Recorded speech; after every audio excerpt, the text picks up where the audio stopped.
Today we're going to be doing an installation into a 2011 Ford F-150. We're going to be installing the Brandmotion rear vision system into the vehicle. Some of the things you're going to look for when you do this installation is making sure you got the right kit. The kit is available in two forms. One is the standard gate, which is an all-black handle piece.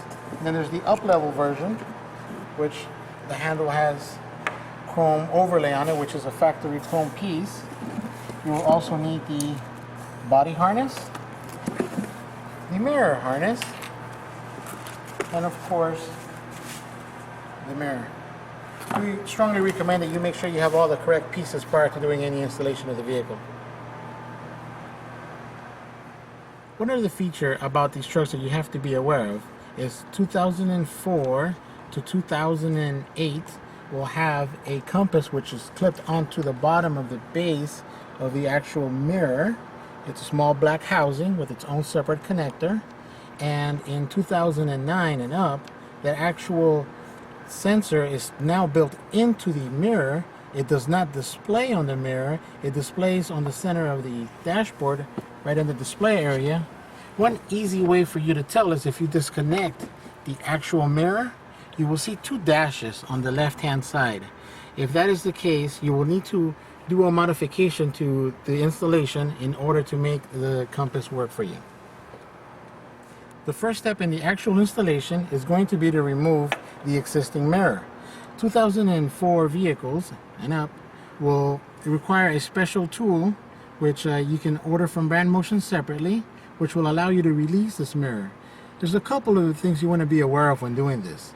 For one, you do not want to try to move the mirror from side to side, as that will crack the actual windshield.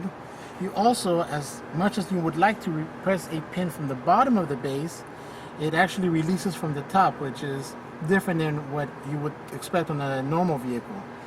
What you do is you would take your tool, insert it onto the top of the mirror, and what you're going to do is you're actually going to pry the tool between the button, which is built into the windshield, and the actual mirror, and the mirror will give and remove like that. There is a bend that I've done to this tool. When you order it, the tool will actually be straight. You will make this bend as if the vehicle has this overhead console. It will not give you the leverage you need to actually get in there and release the mirror. The bend, which I've done on a vise, makes it a lot easier for you to use. Now that we've got the mirror removed, we're going to need to gain access to the overhead console area. And we're going to need to also route the cable, which is now going to power the new mirror. To do so, we're going to remove the overhead console by snapping it off. We're also going to take off the sun visor, which has a screw on this side and two on this side. Then we will remove the cover on the A-pillar and we'll be ready to route our cable. Now that we have taken all of our compartments off and we've got easy access to the headliner, we are going to go ahead and route our cable, and we're going to bring it up the A-pillar, across into the mirror cavity area. Notice how by removing the sun visors, you've got a lot of give on the headliner. If you avoid doing this, you may end up with crease in the headliner, which will damage the installation. So I've routed our cable from the A-pillar area up and over onto the opening cavity where the overhead bin is. Keep in mind that with new vehicles, most are equipped with side curtain airbags, and you want to make sure you stay away from any of that when you're routing your cable. Also, in this particular truck, there's a auto-dimming compass mirror built in, and so we're going to have to make some vehicle-specific connections here, which are covered in the instructions, and will help you get power to the mirror as well as allow the compass to function again. On 2009 and up trucks with a built-in compass sensor on the mirror with the display on the dashboard, you're going to need to separate the mirror, factory mirror, and take the actual compass board off the mirror. Doing so is going to render the mirror useless, and we are going to relocate that board in the vehicle to allow the compass to continue to function. You are going to need a knife and a pick to separate the front half of the mirror from the back half of the mirror to do this. And so you will insert the tool like so and work it in there until you give yourself some room to use a pick to completely separate the two halves.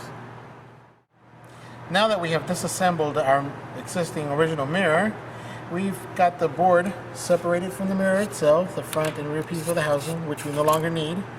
We are going to take the provided foam, which is self-adhesive, and we're going to lay the board on the front side and also on the back side to protect all the circuits that are on the board. Since we are doing a truck with the compass built into the original mirror, we are going to need the connector that came with that original mirror. To do this, we're going to need to cut the harness from the connector. Make sure that you leave yourself enough slack so that you can make your connections at the harness as well as at the connector. Make sure to always have the key off when you do this, and do not cut all the wires at the same time. Separate each wire and cut individually until you have cut all 7 wires. Now that we've separated the harness from the vehicle, we're going to ensure that we make the connection the proper way, which is the top side tab here needs to go on the top side of the actual mirror board. On the top of the mirror board, you will actually see the label top side to make sure that you are going in the correct way, and insert your connector like so to make sure you've got it right.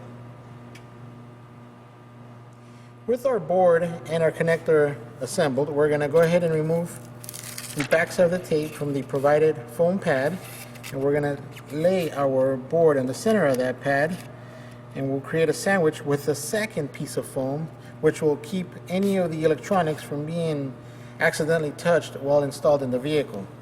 You are going to need to make a small opening to allow the cables to run through the foam once you're done. Okay, now that we've got our foam pads on both sides of the board, this is what the finished product should look like. The connector side is actually the front, and so when you install it in the vehicle, this will be the portion that will be facing the front of the truck, and that's the back side. And we'll go through that once we do the installation in the vehicle.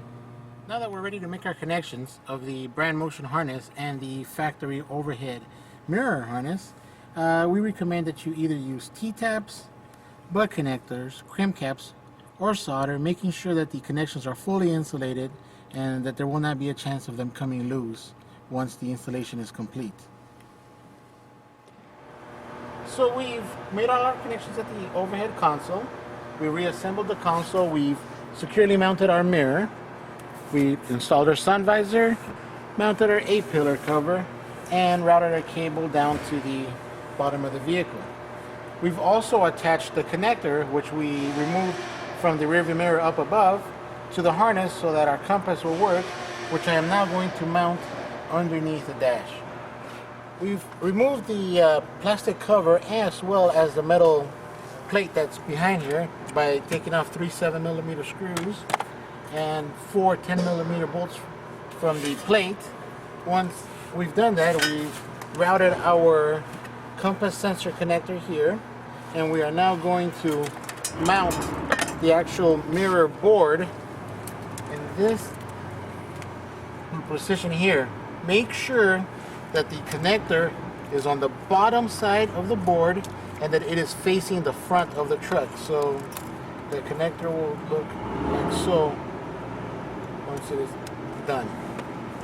This way. Now take a couple of long cable straps, mount it there, and you can reassemble the vehicle. We've reassembled the knee bolster. We've now also removed the scuff plate down at the bottom and the front left kick panel. We've gained access to the floor of the truck, and now we've set a template so that we can drill our body harness. Now the harness is going to come from the back of the truck to the front, and to do this you first want to insert the harness up through the cab into the vehicle. For the template, you're going to align the hole on our template sheet with a taped hole that's already in the vehicle in this area, and you are going to mark where the X is on our sheet. You're going to drill a pilot hole followed by a 1-inch hole, which is going to be sufficient for the grommet that is going to pass and make that seal. We've drilled our 1-inch hole on the floorboard. We've pulled our cable through. We pulled the grommet completely through. Now we're going to use a corrosion preventer, which is supplied in the kit, around the hole that we made to prevent any rust from forming around our cavity. Then we are going to route our cable up the dashboard and connect it to our mirror harness, which is here from the mirror. Assemble the floorboard, and we're ready to do the rest of our harness installation. Now that we've fully assembled the floor on the pickup truck, we're ready to route our cable from the cab area underneath the truck all the way to the back bed section. When you do this, make sure that you avoid any moving parts such as any suspension components or brake components. You're going to bring your cable all the way around back, and we've also removed our tailgate in preparation for routing our cable. If your truck is a 2004 to 2008, you're going to measure 21 inches from the wall to this section and drill a 1 3/16 opening. If your truck is 2009 or newer, you're going to use the existing cavity, which is already in the truck. Anytime you do any drilling, keep in mind that you must use the corrosion preventer and that you check behind the sheet metal to make sure that you do not get in the way of any harnesses that are already existing in the vehicle. We've removed the original tailgate handle, and we've got our camera equipped handle both ready. What we're going to need to do is we're going to rotate both on their back side, and we are going to remove the key tumbler from the original handle and transfer it over to the new handle. To do this, you simply release the clip, eject the unit, and insert the clip into the new unit. Okay, now we've reinstalled our tailgate, and we're ready to install our handle with the built-in camera. To do so, we must remove the cover plate, which is on the back of the handle, removing all the screws. Then we'll gain access to the actual handle and remove that from the vehicle. We've gained access to the back side of the tailgate handle. Using a 10mm deep socket, you will remove the tailgate handle. It'll come out the bottom side. You will switch the key tumbler, assemble it into the new camera handle, and reassemble with a 10mm deep socket.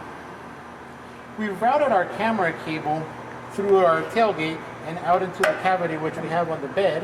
When you do this, keep in mind that there is a secondary wall here. You can see it through this opening, and you're going to have to feed the cable through that wall and out the opening that's already there on the second tailgate. This may take a little bit of time, but it is very doable. Once you've got it out here, you will feed it into the bed area, connect it into your harness, and you'll be all set. We've got our camera all connected, and now we're going to give it a try and make sure that everything's working. Alrighty, in the vehicle, you're going to turn your ignition key on. Make sure that your compass is correct by showing you an actual guidance. It may be inaccurate. You may have to drive the vehicle to actually recalibrate the compass, but as long as you do not have two dashes, you're good to go. Press your foot on the brake, shift the vehicle into reverse, and you should get a reverse image.